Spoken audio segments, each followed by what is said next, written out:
Have a blessed day, everyone. I just want you to know na I turned 36 yesterday, and I just want to honor God kasi my age 36, I know I'm into God na. I know I knew Him. I know I am obeying Him. I know I fear Him, and I know I love Him. So for me, kahit wala naman akong gifts, these things are the precious gift I have received. And unlike dati, let me share to you my story. Before knowing God, I came from the broken family. Every year, different schools hanggang sa makagraduate ng college. I became a single mother, broken relationships, and nakapagsugal din ako for 7 years. I'm into gambling. I don't know kung it is addiction or it is a desire, impossible desire na inisip ko na I will get riches or something, yung pag nananalo ka, pero hindi pala. The more na nagsusugal ka, the more na maraming mawawala sa'yo. And I got my punishment. I received my punishment. I almost died. Nawala ako sa sarili ko. And nawalan din ako ng 2 anak. So, yun ang naging turning point para bumalik ako kay God. At sa family ko, I'm sharing the word of God and nag-share ako ng gospel, but I think hindi pa ito yung time para maintindihan nila ako. Pero I just want to let them know na hindi ako galit sa kanila or hindi masama ang loob ko. Gusto ko lang makilala nila si God at gusto ko lang sundin nila at igalang ang salita ng Diyos. Gusto kong pahalagahan nila ang pagmamahal ng Diyos sa kanila. Sabi ko nga, I don't hate people. Nalulungkot lang ako na hindi nila ino-obey si God. Sana yung mga tao na hindi pa nakikilala talaga si God, yung nabubuhay pa sa alam nila na may nakasalanan, or nalulugmok sa kasalanan, ang isipin niyo po, itong mundo na to, hindi ito panghabang buhay, pansamantala lang po ito. Kaya all our lives, ang buhay natin ay dapat nating i-entrust or ipagkatiwala kay God. Kasi nanggaling din ako sa panahon na panay worries, parang walang assurance, palagi akong mainitin yung ulo, kasi nga I don't have God in my life. I don't fear God.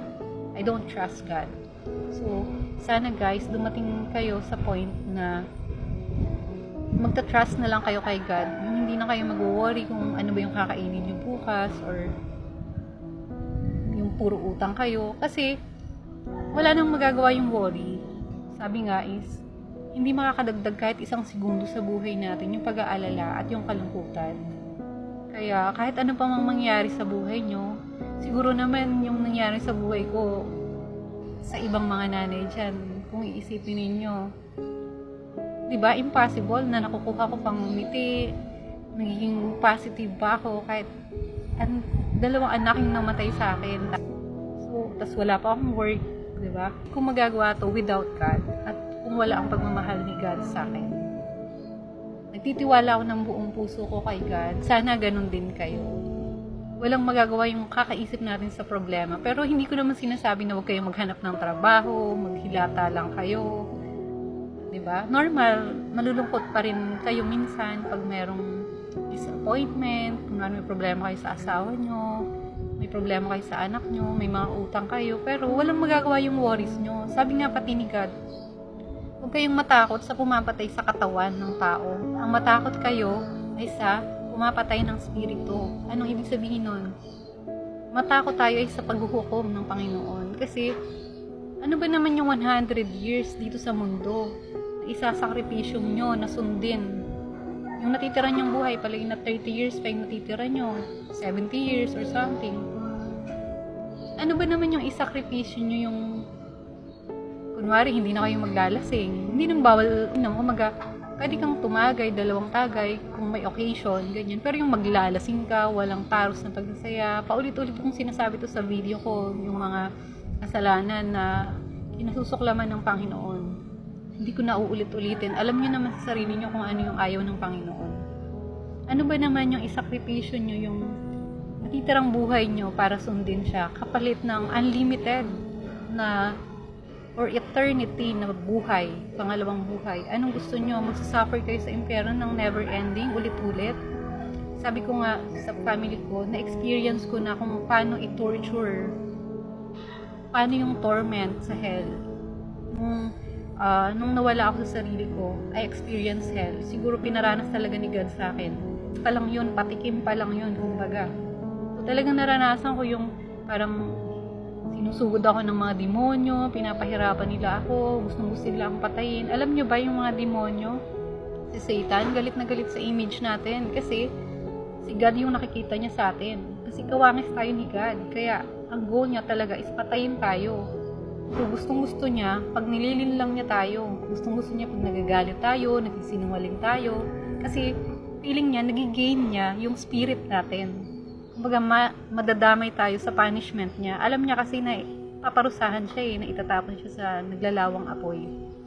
So, lahat po ng negativity, lahat ng kasalanan, hanggat kaya niyo pong iwasan, huwag niyo nang gawin. At ito po yung pinaka-importante sa buhay natin. Humingi po tayo ng kapatawaran sa Diyos. Kasi kahit sa Old Testament, yan ang hinihingi ng Panginoon sa atin.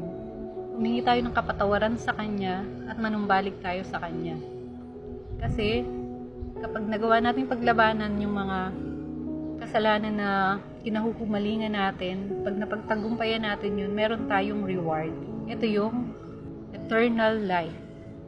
Hindi ko ipagpapalit yung 100 years ko sa earth sa eternal. Diba? Sana guys, ganun din yung maging mentality nyo. Nakakalungkot lang na pag may problema lang tayo, doon lang natin maalala si God. Sana mabago yung ganung mentality. Sana, kaya nga sobrang nabibless ako dun sa mga tao na perfect yung family, puro blessings, pero at the same time, they fear God. Sobrang na-amaze ako sa mga ganung tao.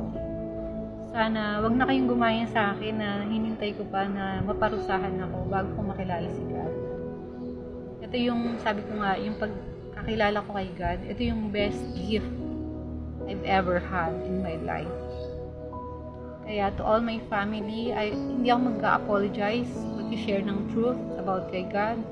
Ang gusto ko lang, malaman nyo hindi ako galit sa inyo at gusto kong mamuhay kayo nung naayon sa kalooban ng Diyos at sa salita niya. Ano pa ba? And sobrang thankful din ako kay God kasi kung saan ako nandoon ngayon, alam ko na hindi niya ako papabayaan. May mga ginagamit siyang tao para maging support ko, intindihin ako, i-treat ako as family din. So, sobrang thankful ko. Listen to the God's word. Importante po ang salita ng Diyos. Yun lang po ang masasabi ko sa lahat. Hindi po ako nanghuhusga ng aking kapwa. Ang gusto ko po ay maibahagi po sa inyo ang katotohanan na nagmula sa banal na aklat, sa salita ng Diyos. God bless po.